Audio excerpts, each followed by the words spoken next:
Memento Mori Stories, a podcast that reminds us that we will die and that celebrates the deeply personal and sometimes whimsical ways we create to remember death and cherish life.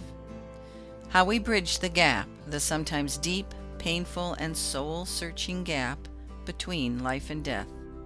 How we remember those we have loved, the things we keep, the phrases we use, the foods we prepare, the places we hold dear.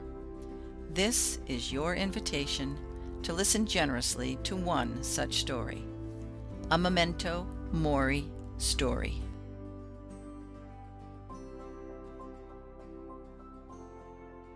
I'm a kind of sentimental person, so I have many, many objects which remind me of many people, both living and dead. To keep it simple, I selected two things that I have in front of me every day on my desk, and they're two very simple objects.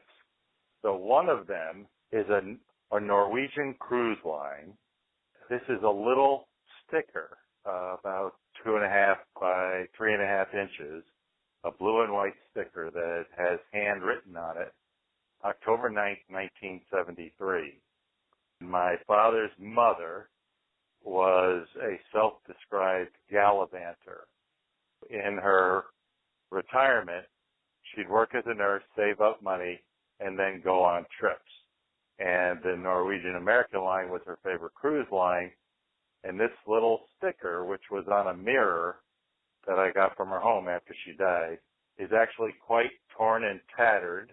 And on top of that is a little 1.5-inch square thin brass insignia. It's about 1/8 of an inch frame, and cut out in it are the two words Gute Fahrt, Gutefahrt,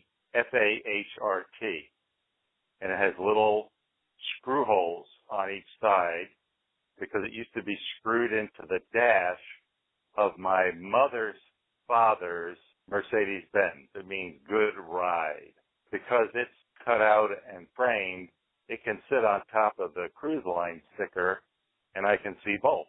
So they sit on my desk, and those are the two objects that I chose. Of my grandparents, my father's mother, the Gallivantor, was reputed in the family to be enthusiastic, high energy, and I certainly experienced her that way.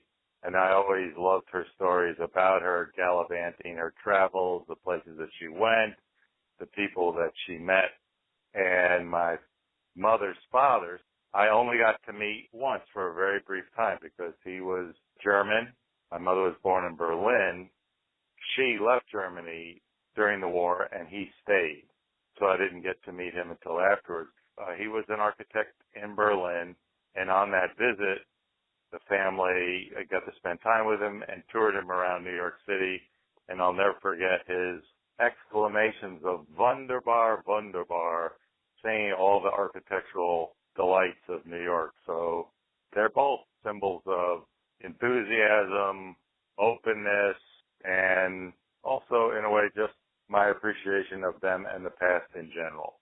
So I don't think of them much as memories of loss. They occur to me more as reminders of the vitality of which I am made. Gallivanting and Wunderbar, or energy and enthusiasm and interest. There's a certain amount of comfort and relatedness with a larger sense of who I am in the past, so it's a sense of connectedness. Thanks for listening. Compassion and listening are so valuable in bringing healing to our lives after loss. So, how about you? Do you have a story about something that reminds you of a special someone, a beloved pet, an event, or a place that brings comfort? Please contact Memento Mori Stories through this podcast or our Facebook or Instagram pages. I would love to hear from you.